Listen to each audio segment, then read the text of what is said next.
तो S group के बारे में हम लोग पढ़ रहे थे। लास्ट क्लास में हम लोगों ने S6, S7, S8, S9 के बारे में पढ़ा था। तो वेरियस फंक्शंस और कहाँ पे इसको यूटिलाइज किया जाता है उसके बारे में हम लोगों ने डिस्कस किया था।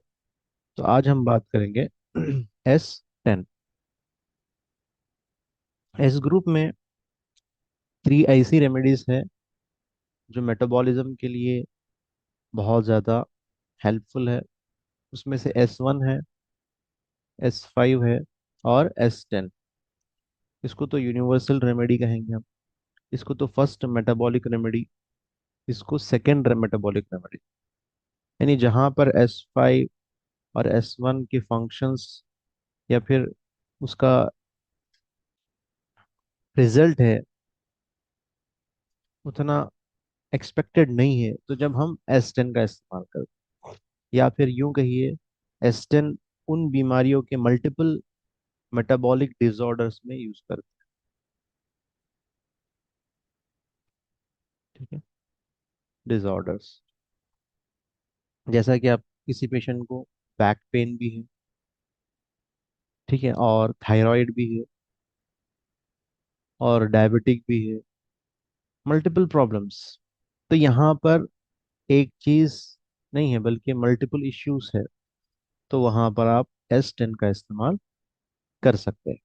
ओके, तो आइए देखते हैं S10 को हम क्या कहते हैं। एज ये एशियन कंट्री में S10 को हम यूनिवर्सल रेमेडी कह सकते हैं। यूं कह सकते हैं फर्स्ट यूनिवर्सल रेमेडी आपकी S1 है और सेकेंड यूनिवर्सल रेमेडी S10। और मेटाबॉलिज्म के हिसाब से S5 फर्स्ट मेटाबॉलिक रेमेडी है, S10 आपके सेकेंड मेटाबॉलिक रेमेडी है। ठीक है, तो ये चीज याद रखना। तो अब आइए देखते हैं S10 में कितने प्लांट्स हैं। सो इसमें टोटल 15 प्लांट्स है। कितने प्लांट्स हैं?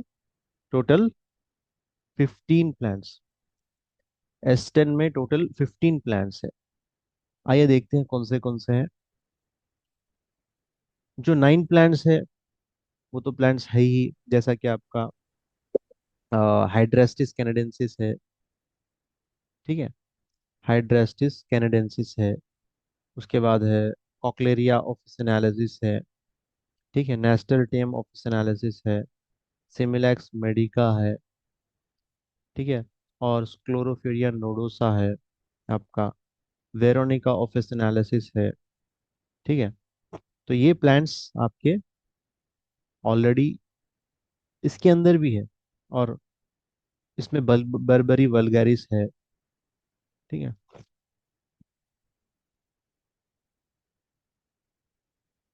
तो 1 2 3 4 5 6 7 प्लांट्स तो इसमें कॉमन है ही। हाँ, सिमिलैक्स अल्बा भी है।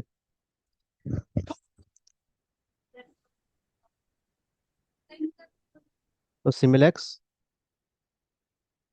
इसके अलावा कौन से प्लांट्स है?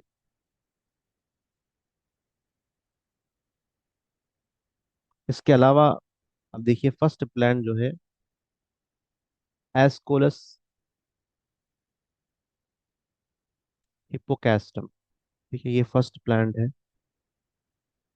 कैस्टनम कही।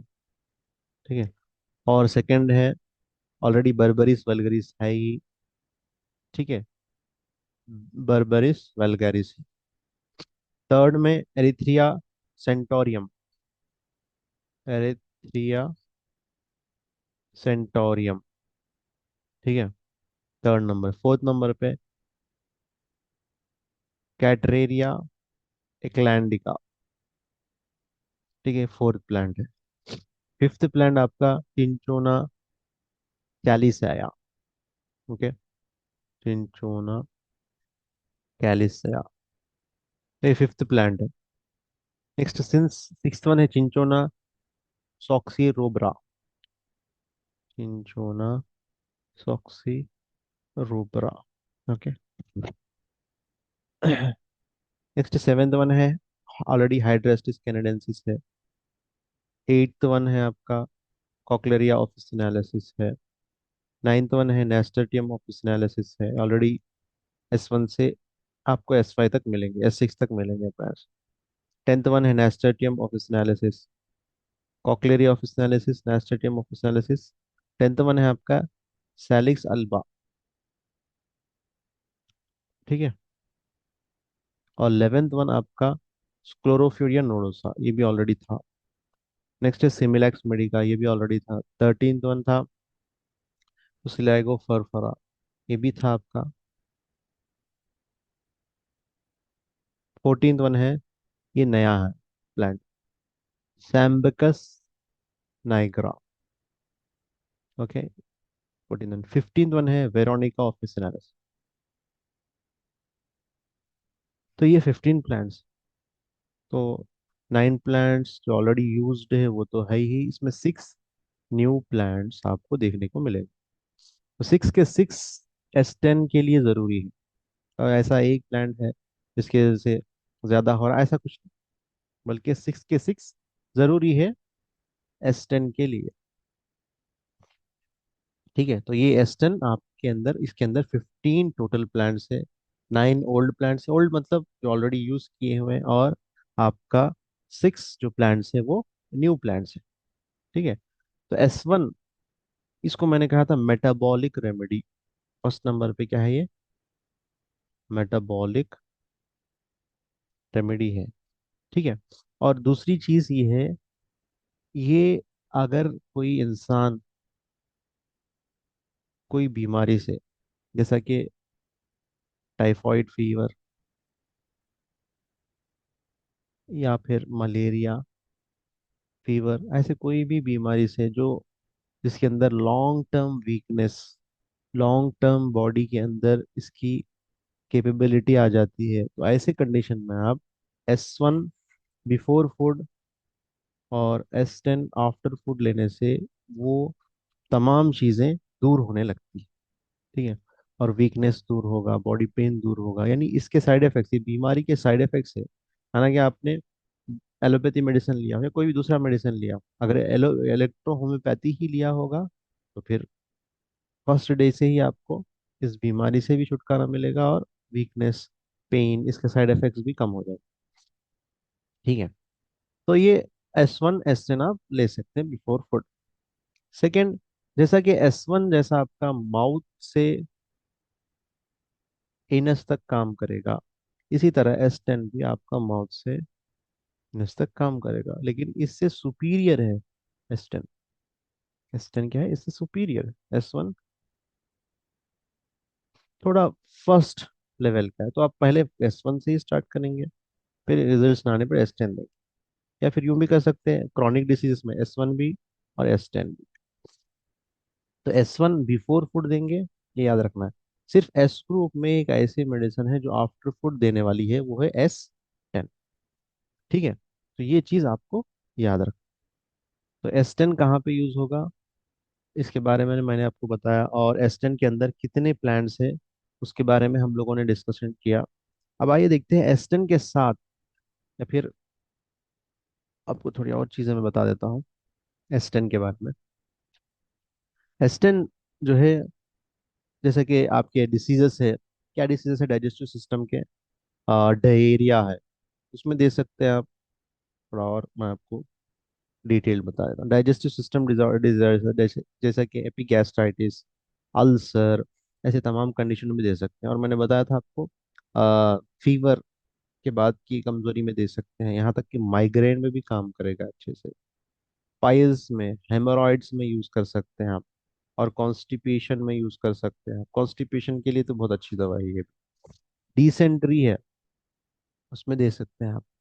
नर्वस सिस्टम डिसऑर्डर है, उसमें दे सकते हैं आप। नेक्स्ट, भूख न लगना, उसमें दे सकते हैं आप। और गाल ब्लैडर प्रॉब्लम हो, उसमें दे सकते हैं। और इसके अंदर क्या है, मेडिकल इंडिकेशन है इसके अंदर। इसके अंदर 3 प्रॉपर्टीज है: एंटी टॉक्सिक, ये टॉक्सिन को निकालेगा; एंटी एमिटिक, मतली या उल्टी को रोकेगा; और एंटी एंटी पेन कहिए या पेन किलर कहिए, पेन को भी ये दफा करेगा। ठीक है, तो इतने प्रॉपर्टीज इसके अंदर मौजूद है। और एसआईटीज में भी दे सकते हैं, किसी को अगर पेट में पेरिटोनियल कैविटी में अगर पानी भर गया, तो उसमें भी आप ये एस्टन का इस्तेमाल करा सकते हैं। तो एस्टन ओवरऑल माउथ से एनस तक की दवाई है, ठीक है, लेकिन ये आफ्टर फूड देने वाली दवाई है, ठीक है। और सेकेंड मेटाबॉलिक रेमेडी है, जहाँ पे मल्टीपल इश्यूज हो तो वहाँ पे एस्टन का लेना जरूरी हो जाएगा। तो ये आपका एस 10। एस 10 के साथ आप कौन सी मेडिसिन दे सकते हैं, वो याद रखिए। एस 10 के साथ आप इलेक्ट्रिसिटीज में डब्ल्यू या वाई दीजिए, और आपको A3 L1 ऐड करेंगे। अगर एस 10 सेंगोइन का है तो A3 ऐड करिए, एस 10 अगर लिम्फेटिक का है तो A L1 ऐड करिए। और स्ट्रक्चरल इश्यूज है, जैसा कि कैंसर है या आपका अल्सर है, नॉन हीलिंग अल्सर है, तो आप S10 Ven1 भी दे सकते हैं। S10 Ven1 वही दीजिए, या जी दीजिए, या बी दीजिए, ठीक है। तो S10 आपके इतने फॉर्मूलेस बन सकते हैं। अगर S10 सेंगवाइन के साथ देंगे S10 A3 WE, अगर लिम्फेटिक के साथ देंगे S10 L1 WE, अगर बहुत क्रॉनिक इश्यूज है स्टमक में S10 Ven1 WE, अल्सर है वगैरह है तो बी की ऐड करिए, इन्फेक्शन अल्सर वगैरह है तो BG ऐड कर दीजिए, ठीक है। तो इतने आप बना सकते हैं। और वही भी दे सकते हैं, इन्फेक्शन है वहाँ पे, वही पेट में दर्द है तो वहाँ पे भी आप वही का इस्तेमाल करा सकते हैं।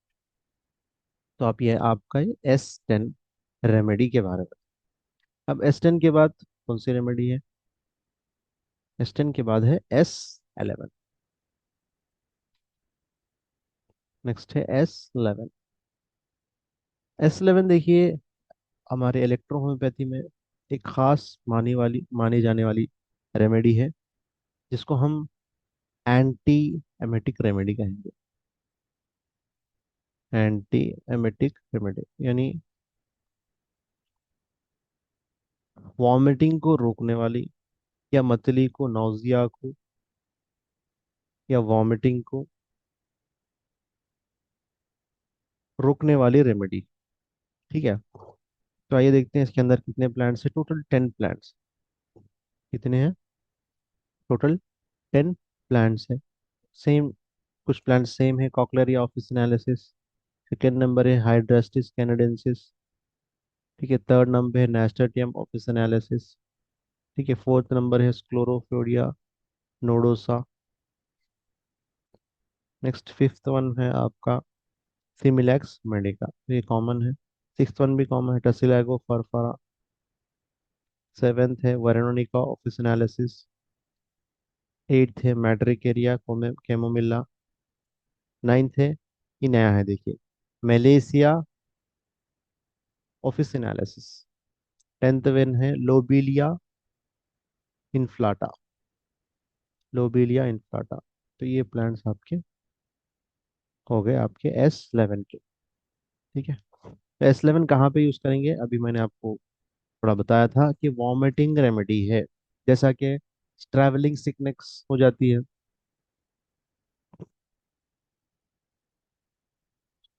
ठीक है। और आपको वॉमिटिंग नाउजिया इन प्रेगनेंसी है, उसमें दे सकते हैं, ठीक है। किसी को गैस्ट्राइटिस की वजह से वॉमिटिंग हो, अब्डोमिनल डिस्टेंस उसकी वजह से हो, तो आप वहां पे दे सकते हैं आप लोग, ठीक है। और इसके अलावा ये दवाई CNS एंड PNS पे भी काम करती है, ठीक है। क्योंकि जब ये वॉमिटिंग को रोक रही है, जो वॉमिटिंग सेंसेशन ब्रेन में डेवलप हो रहा है, वहां से ब्लॉक कर दे रहा है, नेचुरल ब्लॉक कर रहा है, जबरदस्ती नहीं, ठीक है।